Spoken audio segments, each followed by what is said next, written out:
Çox maraqlı bir sual tapmışam. Gəlin bu sualın izahına birlikdə baxaq. Qeyd edim ki, bu sual blok imtahanda da qarşınıza çıxa bilər. Sualda bizə A-nın qiymətini verib və bu ifadənin qiymətini tapmamızı istəyir. Biraz diqqətli olsaq, burada bu sonda gördüyünüz 2-ni parçalasaq, bu şəkildə yazaq gəlin. 1 plus 1 kimi yazaq 2-nin yerinə. Və indi diqqətlə baxın, bu hissə bizə müxtəsər vurma düsturunu verir. Müxtəsər vurma düsturuna əsasən A plus 1-in mötərizə kubu olar. İndi isə gətirək A-nın yerinə başda verilən qiyməti yazaq. Yəni 3-cü dərəcədən kök altda 9 çıxaq 1. Üstə gələk 1-in kubu. Burada da 1-lər islah olar.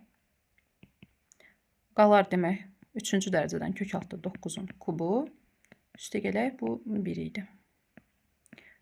Bu kublar getdi. 9 plus 1 qaldı. 9-un üstünə 1 gəlsək, cavab olar 10. Bu şəkildə həll etmiş olarıq.